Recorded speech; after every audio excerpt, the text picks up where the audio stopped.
Are you a single woman over the age of 35, dreaming of love, marriage, and motherhood, but the wait has been longer than you expected? Welcome to the While I Wait podcast. I'm your host, Courtney Steele, and together we'll explore how to embrace this unique chapter of life.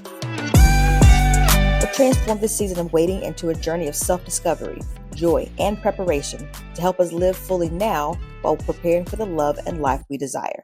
So let's dive in. There's so much to do while we wait.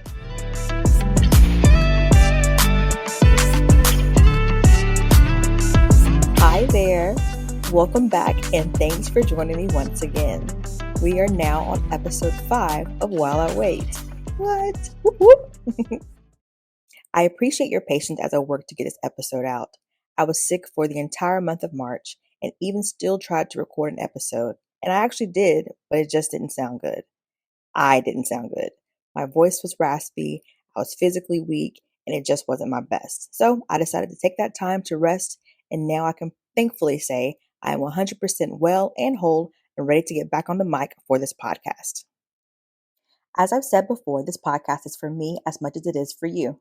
I try to prepare it for each episode by either sharing something I've learned or inviting a guest who can share some, valuable information, advice, encouragement, or even a different perspective, not only to me, but also to my listeners.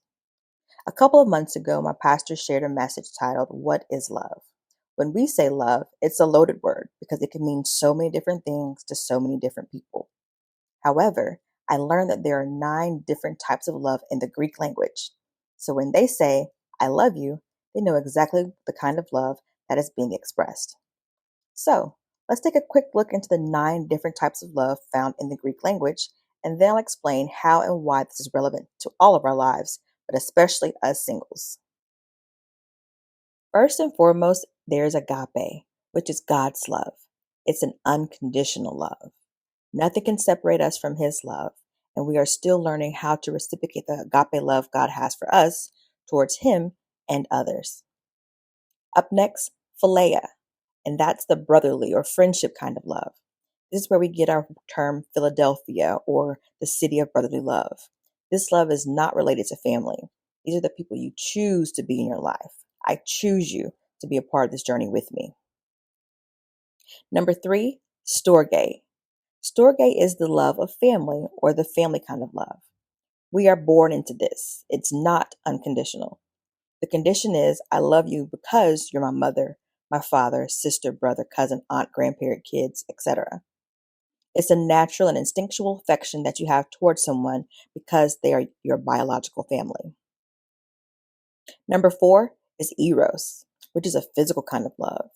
It's where we get our word erotic or erotica. I love you because you're lovely. It deals with the area of attraction and what we see. It can be passionate, romantic, sometimes sexual, but not always sexual. Mania is number 5 on the list, and this is an obsessive love. It's the love that a stalker would have towards someone. They don't know much or anything about them at all. It's just an obsession. It's the same type of hysteria and mania people would have when they saw Michael Jackson or they see Beyonce in concert or anyone famous. They fall out in hysterics, crying, very emotional. With this love, people don't have to know them for themselves, but they know of them and base the love from that. This love is not real. Number 6 is ludus. Ludus is a courtship kind of love. This is the dating or the puppy love we had when we were younger. It's a playful, lighthearted, and uncommitted type of love, characterized by flirting and teasing and enjoying the moment without serious expectations or long-term commitment. Number 7 is pragma, which is a practical kind of love. This love is based on duty or obligation, kind of like you have when you have a job or when you're in the military. They may love their job, they may love the military. They're devoted to it. Pragma is also loyal, committed, stable, compassionate, enduring love that often grows as 2 partners continue to cherish and care for one another. Maraki is number 8. This is a wholehearted love. Love expressed in creative ways. You see something that inspires you to create art or music or dance or drawings, etc. It's a labor of love, to do something with pleasure, as it applies to tasks, usually creative or artistic tasks, but can be applied to any task at all. Maraki means to do something with passion, with devotion, with undivided attention. It's like sometimes you see artists who will be in an environment that inspires them to draw this drawing or create this music or express themselves through dance. That would be Maraki type of love. And last but certainly not least is number 9, Philautia, which is self love. We have heard a lot about self love in our culture lately. It's how I see myself. It refers to a healthy regard for oneself or one's own happiness and well being, and has been conceptualized both as a basic human necessity and a potential moral flaw. So, these are the 9 different types of love in the Greek language. And granted, there may be some types of love we don't really want. I personally don't want to give or receive the mania type of love, nor do I want the ludus love in regards to my relationships at this point in my life. However, there are still 7 other types of loves that we can explore. Why is it that we only focus on the 1 or 2 types of love we don't currently have? Somehow we hone in on and give all of our attention to the types of love where there is a lack. Aren't almost all of these loves important? Shouldn't we express them in some sort of way? We may not have eros or pragma, but shouldn't we cherish the agape love of God and how much He demonstrates His love to us unconditionally, no matter what we do? We need to work towards expressing that love towards others. In this season, I certainly want to make sure I develop my philia or brotherly love. I can make sure I call my friends and check up on them and make sure I'm nurturing our friendship. And what about storge? When was the last time you told your family or extended family you love them? We can take our families for granted sometimes. Has one of your cousins, uncles, or someone been on your mind and you said you're going to call them and check on them, but you still haven't? Do it. Call them. They have been placed on your heart for a reason. It's important to love on and spend time with our families. Maraki is new to me as a type of love. This is a wholehearted love of something and it inspires me to create. Don't you love the flicker of a creative spark and you have the opportunity to express it? You can see and feel the passion when this type of love is expressed. Philautia or self love is one of the types of love I have been working on lately, and you should too. How are you taking care of yourself? Are we improving our eating habits and getting the proper rest and moving our body? These are all important ways to express self love because they can help make sure we're the absolute best version of ourselves. For me, I also realize at this point, I will be an older mom when I have kids. And I want to make sure that I'm healthy and able to not only carry children, but also have the children and then raise them too. I want to make sure I have the energy to run around and can move as I would need to do so for years to come. So, one of the goals I've set for myself is to exercise, move, or work out in some form every single day. I'm typically a 5 a.m. gym girly. I'll do a full body workout with a virtual instructor and go at it. Or I'll hit the weights now that I know how to work the machines and I have some fundamental techniques. Other times, especially after a stressful day, I'll make myself go for a walk. And I make myself because after work, I'm really tired and I don't want to do anything. But while the walk starts off as a chore, by the time I get back home, I'm so glad I went. I feel so much better, less stress, and it helps me have a peaceful evening and a good night's sleep. Another benefit to my walks is they're like mini adventures. I see new people and find new businesses and just get out to appreciate and understand the things around me. Plus, I don't like walking the same path every day. That gets boring to me. And I'm fortunate enough to live in an area that has a number of different paths that I can go on my walks so I can switch it up to prevent myself from getting bored or habitual. So one day a few weeks ago, I decided to take a totally different path. Spring was in the air and the weather was beautiful. And it was just after daylight saving time, so there was more sunlight in the evening, and I could really take advantage of the extra light and go for an evening stroll. I'm very observant on my walks.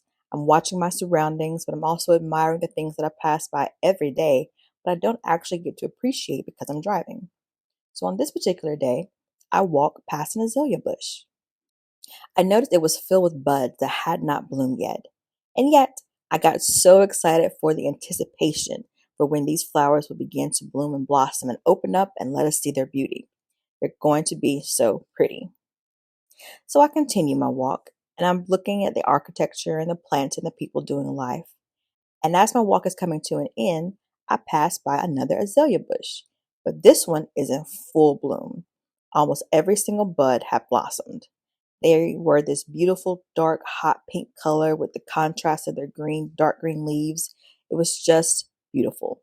And I stood there in awe of the bush for a minute or so before walking away. As I walked away, I heard the Lord say, "Is one of those plants better than the other?" I thought about it for a moment, trying to figure out what he meant. And then I realized I was just as excited to see the azalea bush that was full of buds, potential, and anticipation as I was to see the azalea bush that was in full bloom with its beautiful flowers on full display. See, both of these azalea bushes existed at the exact same time, in the same area within a block of one another, even in the same season, spring, but they each had their own timeline for when it was their time for their flowers to blossom. This same analogy can be applied to us as singles. Just because others have found their partner and they have stepped into their roles of husbands and wives and fathers and mothers doesn't mean ours isn't coming. Our time just hasn't come yet.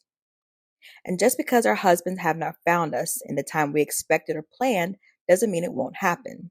It doesn't mean we're behind, and it doesn't mean it's too late. We will have that same anticipation, excitement when our husbands come as we have for the women who receive their husbands before us. See, when we think about plants, the timing of plants blossoming doesn't make one better or less than the other. That doesn't mean one is more right or another is more wrong. We don't think that they are not in the season they're supposed to be in because their timelines are different. We marvel and awe and appreciate the bush that is already budded.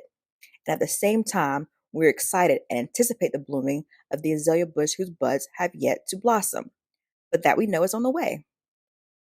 I also didn't think the azalea bush with the flowers that hadn't bloomed yet was late.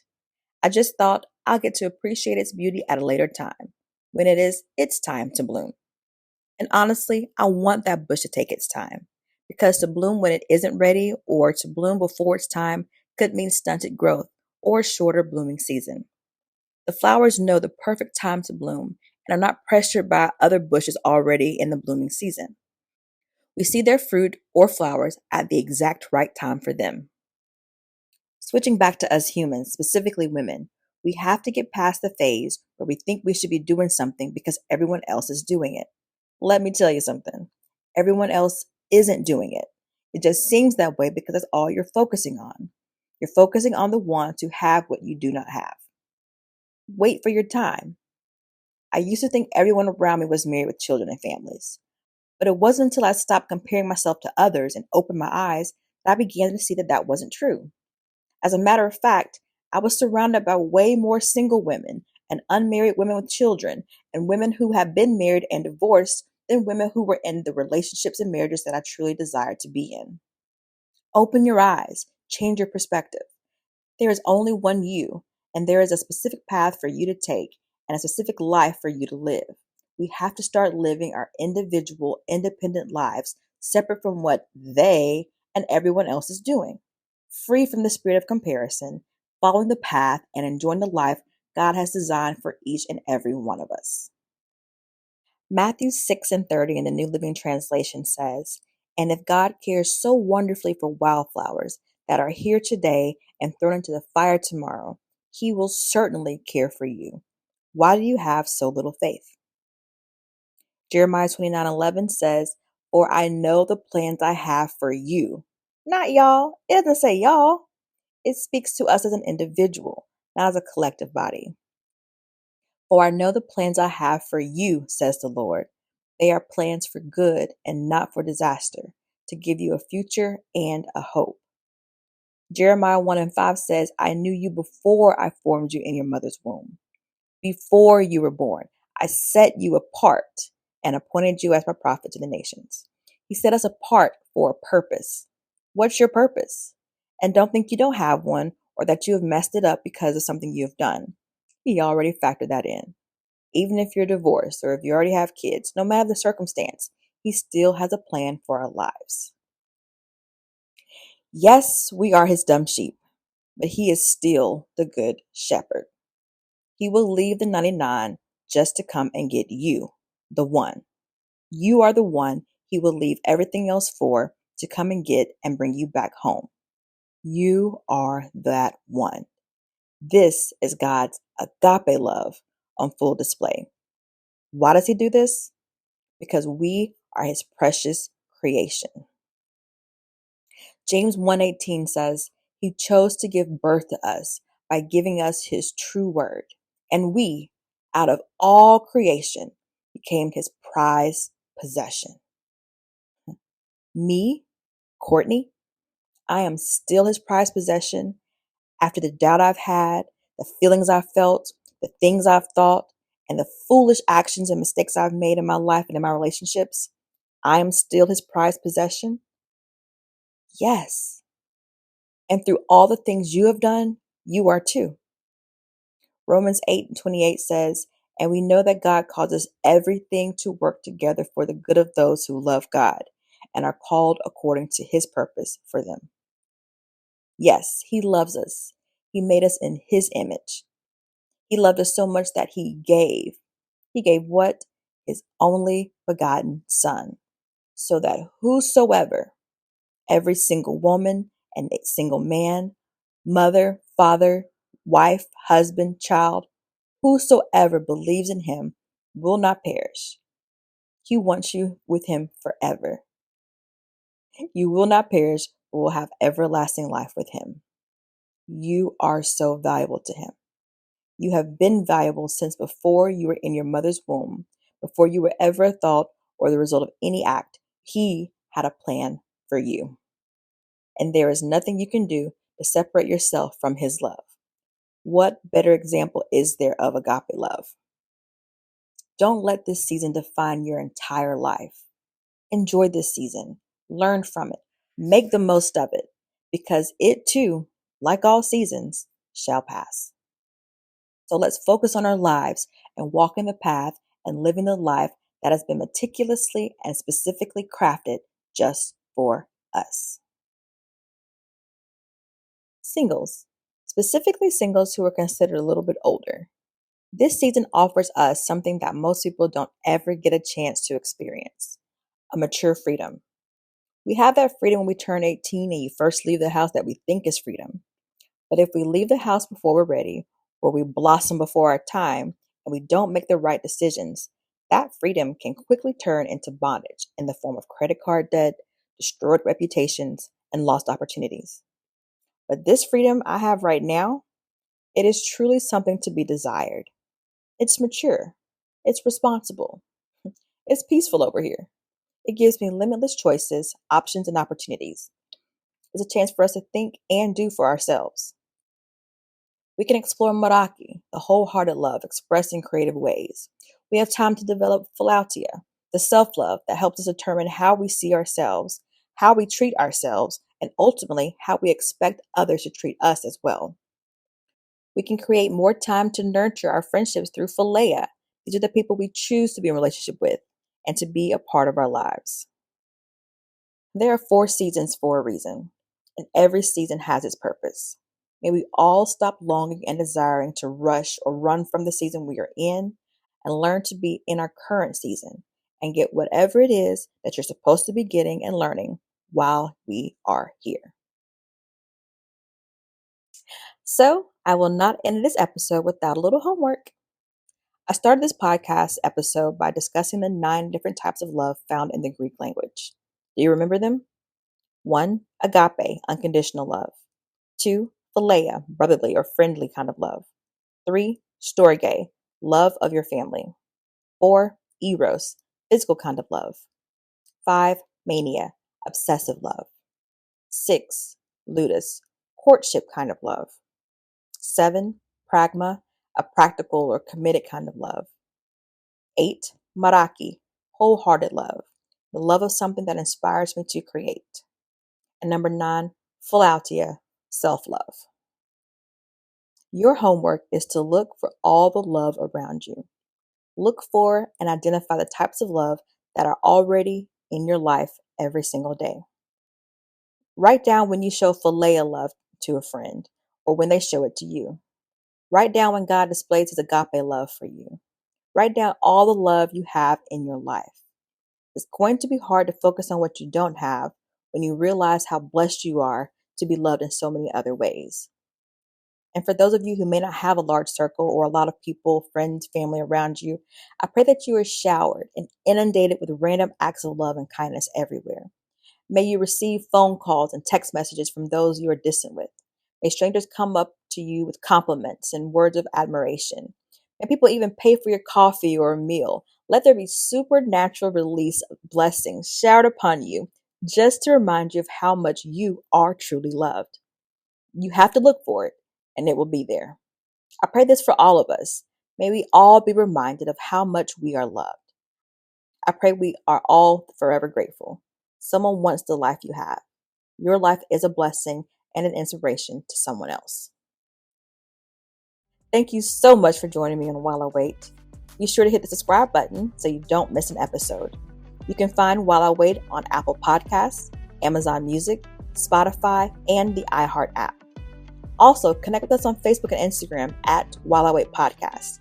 I officially have started posting on the page, so it is active, it's alive, and I'll be posting more and more constantly moving forward. So please go like the page. It's ready for you now. I love to hear your thoughts and topic suggestions, so be sure to leave them in the comments. Stay tuned for the next episode. I have 2 special guests who will be joining me. My lovely parents, who have been married for 37 years. They will chat with me and discuss their love story, their marriage, the challenges, and the one thing singles have that they admire and desire for themselves. You don't want to miss this one. Remember, new episodes drop every first and third Friday at 6 p.m. Thank y'all so much for joining me once again. This is Courtney still signing off. And until next time, keep thriving.